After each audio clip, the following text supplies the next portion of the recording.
Hi friends, welcome to my channel. My name is Prachi and it's time for WIP and Read, where WIP stands for Work in Progress.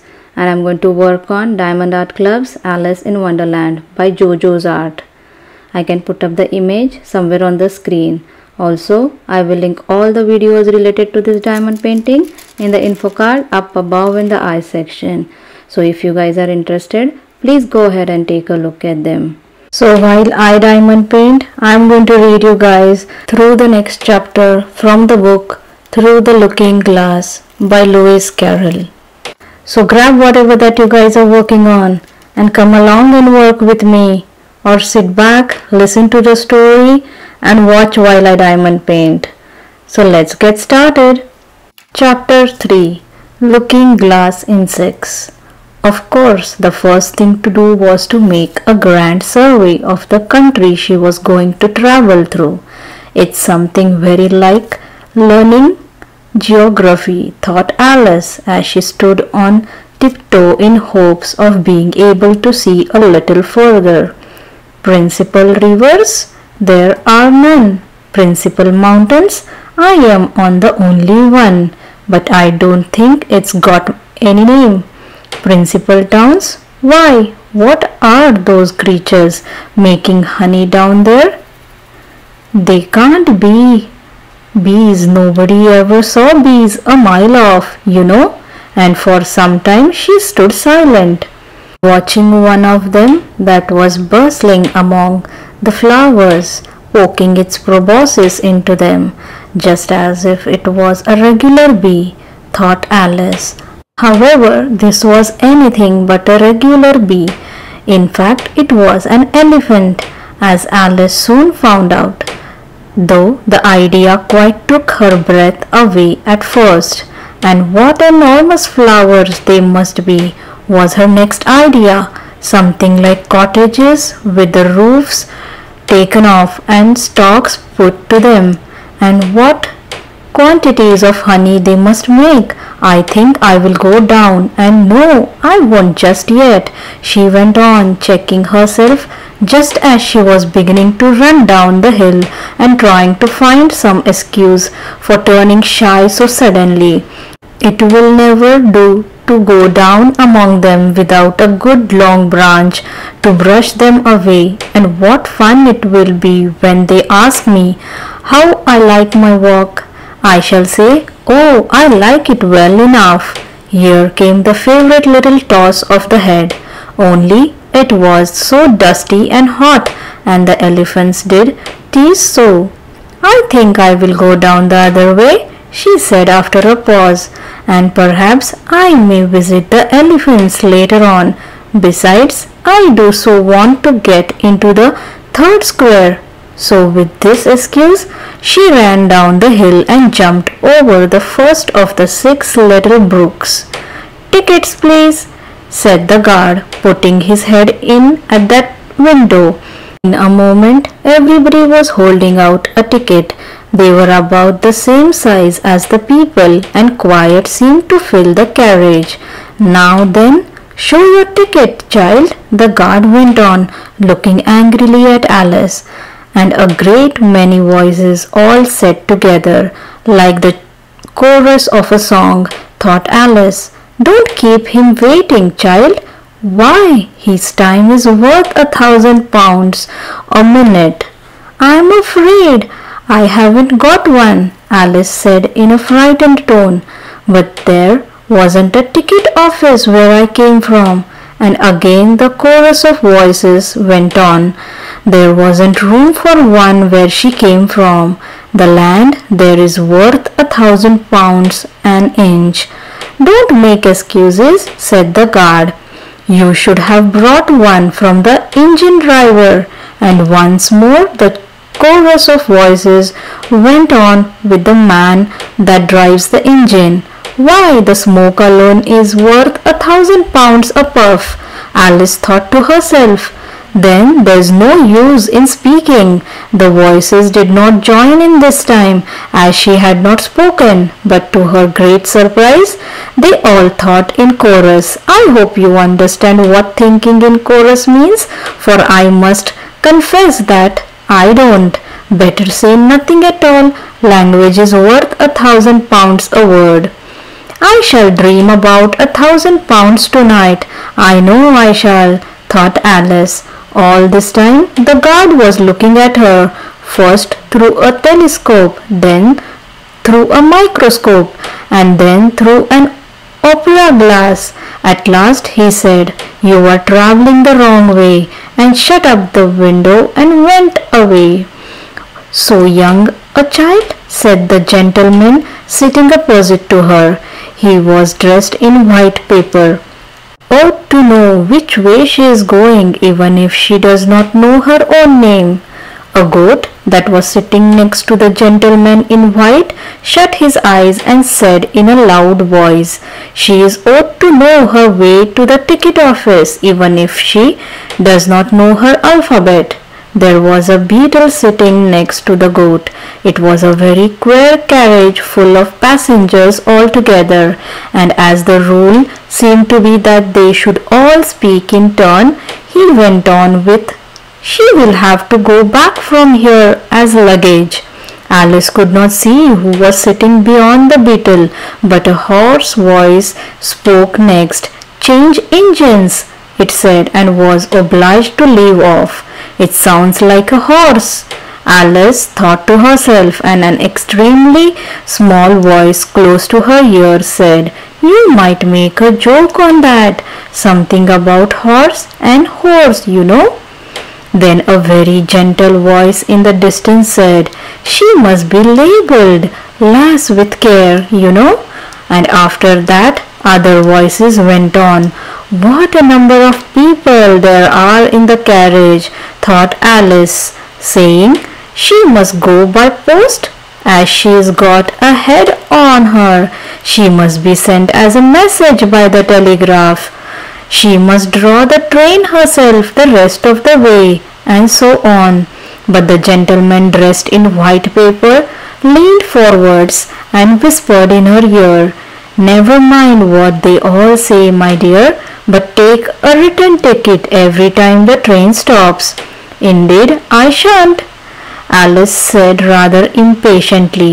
"I don't belong to this railway journey at all. I was in a wood just now, and I wish I could get back there." "You might make a joke on that," said the little voice close to her ear. "Something about you would if you could, you know." "Don't tease so," said Alice, looking about in vain to see where the voice came from. "If you are so anxious to have a joke made, why don't you make one yourself?" The little voice sighed deeply. It was very unhappy evidently, and Alice would have said something pitying to comfort it, if it would only sigh like other people, she thought. But this was such a wonderfully small sigh that she would not have heard it at all if it had not come quite close to her ear.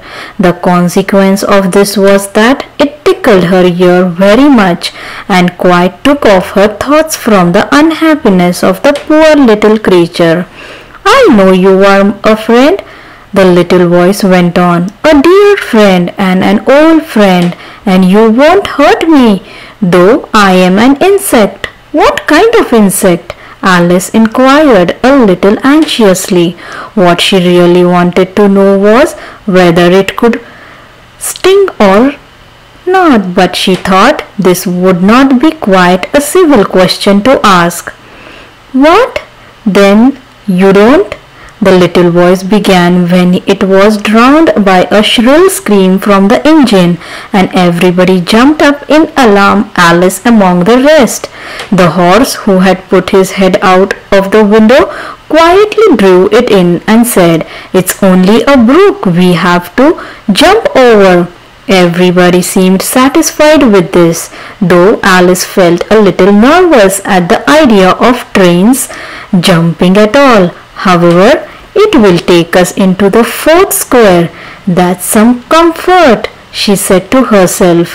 In another moment she felt the carriage rise straight up into the air, and in her fright she caught at the thing nearest to her hand, which happened to be the goat's beard. But the beard seemed to melt away as she touched it, and she found herself sitting quietly under a tree, while the gnat, for that was the insect she had been talking to, was balancing itself on a twig just over her head and fanning her with his wings. It certainly was a very large gnat, about the size of a chicken, Alice thought. Still, she could not feel nervous with it after they had been talking together so long. Then you don't like all insects? The gnat went on as quietly as if nothing had happened. I like them when they can talk, Alice said. None of them ever talk where I came from. What sort of insects do you rejoice in where you come from? The gnat inquired. I don't rejoice in insects at all, Alice explained, because I am rather afraid of them, at least the large kinds. But I can tell you the names of some of them. Of course they answer to their names, the gnat remarked carelessly. I never knew them to do it. What's the use of their having names? The gnat said, if they won't answer to them. No use to them? Said Alice, but it's useful to the people who name them, I suppose. If not, why do things have names at all? I can't say, the gnat replied. Further on in the wood down there, they have got no names. However, go on with your list of insects. You are wasting time. Well, there's the horsefly. Alice began counting off the names on her fingers. All right, said the gnat. Halfway up that bush, you will see a rocking horsefly if you look. It's made entirely of wood and gets about by swinging itself from branch to branch. What does it live on? Alice asked with great curiosity. Snap and sawdust, said the gnat. Go on with the list. Alice looked up at the rocking horsefly with great interest and made up her mind that it must have been just repainted. It looked so bright and sticky. And then she went on. And there's the dragonfly. Look on the branch above your head, said the gnat, and there you'll find a snap dragonfly. Its body is made of plum pudding, its wings of holly leaves, and its head is a raisin burning in brandy. And what does it live on? Frumenty and mince pie, the gnat replied, and it makes its nest in a Christmas box. And then there's the butterfly, Alice went on, after she had taken a good look at the insect with its head on fire and had thought to herself, I wonder if that's the reason insects are so fond of flying into candles, because they want to turn into snapdragonflies?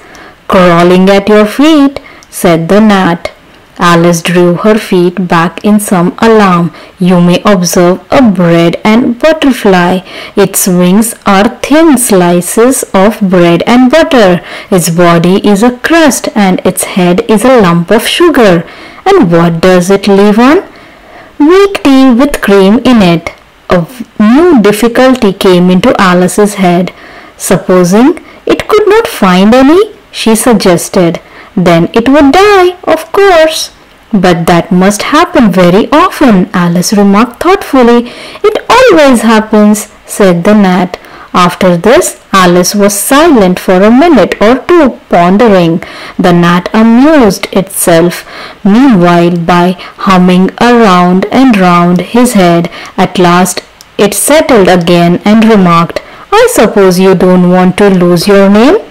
No, indeed, Alice said a little anxiously. And yet I don't know, the gnat went on in a careless tone.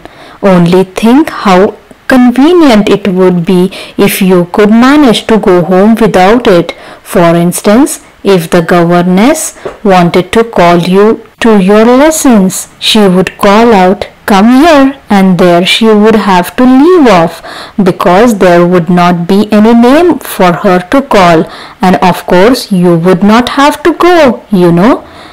That would never do, I am sure," said Alice. "The governess would never think of excusing me lessons for that if she could not remember any name. She had called me Miss, as the servants do." "Well, if she said Miss and did not say anything more," the gnat remarked, "of course you had missed your lessons." "That's a joke. I wish you had made it." "Why do you wish I had made it?" Alice asked. "It's a very bad one." But Nat only sighed deeply, while two large tears came rolling down his cheeks. "You should not make jokes," Alice said, "if it makes you so unhappy." Then come another of those melancholy little sighs, and this time the poor gnat really seemed to have sighed itself away, for when Alice looked up, there was nothing whatever to be seen on the twig, and as she was getting quite chilly with sitting still so long, she got up and walked on. She very soon came to an open field with a wood on the other side of it. It looked much darker than the last wood, and Alice felt a little timid about going into it. However, on second thoughts, she made up her mind to go on. "For I certainly won't go back," she thought to herself, and this was the only way to the 8th square. "This must be the wood," she said thoughtfully to herself, "where things have no names, and I wonder what will become of my name when I go in. I should not like to lose it at all, because they have to give me another, and it would be almost certain to be an ugly one. But then the fun would be trying to find the creature that had got my old name. That's just like the advertisements, you know, when people lose dogs. Answer to the name of Dash had on a brass collar. Just fancy calling everything you met, Alice, till one of them answered, only they would not answer at all if they were wise." She was rambling on in this way when she reached the wood. It looked very cool and shady. "Well, at any rate, it's a great comfort," she said as she stepped under the tree, after being so hot to get into what? She went on, rather surprised at not being able to think of the word. "I mean to get under this, you know," putting her hand on the trunk of the tree. "What does it call itself, I wonder? I do believe it's got no name. Why, to be sure it hasn't." She stood silent for a minute thinking. Then she suddenly began again. "Then it really has happened after all. And now who am I? I will remember, if I can. I am determined to do it." But being determined did not help much, and all she could say after a great deal of puzzling was, "I know it begins with L." Just then a fawn came wandering by. It looked at Alice with its large gentle eyes, but did not seem at all frightened. You're then," Alice said, as she held out her hand and tried to stroke it, but it only started back a little and then stood looking at her again. "What do you call yourself?" the fawn said at last. Such a soft, sweet voice it had. "I wish I knew," thought poor Alice. She answered rather sadly, "Nothing just now." "Think again," it said. "That won't do." Alice thought, but nothing came to it. "Please, would you tell me what you call yourself?" she said timidly.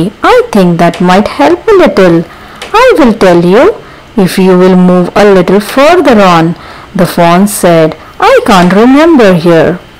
So they walked on together through the wood, Alice with her name clasped, looking around the soft neck of the fawn, till they came out into another open field, and here the fawn gave a sudden bound into the air and shook itself free from Alice's arms.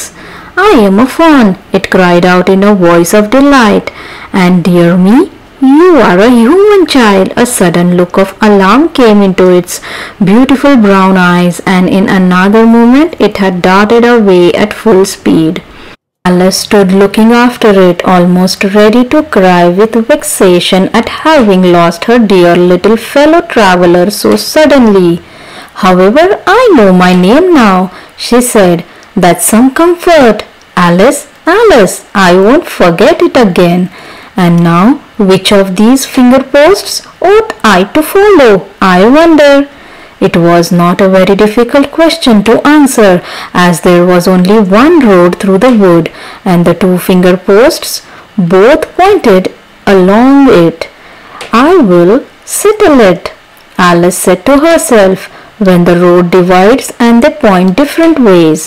But this did not seem likely to happen. She went on and on a long way, but wherever the road divided, there were sure to be two finger posts pointing the same way, one marked to Tweedledum's house and the other to the house of Tweedledee. "I do believe," said Alice at last, "that they live in the same house. I wonder, I never thought of that before, but I can't stay there long. I will just call and say, 'How do you do?' and ask them the way out of the wood. If I could only get to the 8th square before it gets dark." So she wandered on, talking to herself as she went, till, on turning a sharp corner, she came upon two fat little men, so suddenly that she could not help starting back, but in another moment she recovered herself, feeling sure that they must be. I will continue reading the next chapter in the next WIP and Read for this diamond painting.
That's it for today. If you have any questions, concerns, put them down in the comment section below and I will get back as soon as possible. Also, if you have enjoyed watching this video, please consider giving a thumbs up, and if you are not already subscribed, please subscribe to my channel and hit the bell so that you get notified whenever I upload a new video. Thanks for joining. See you soon. Bye bye.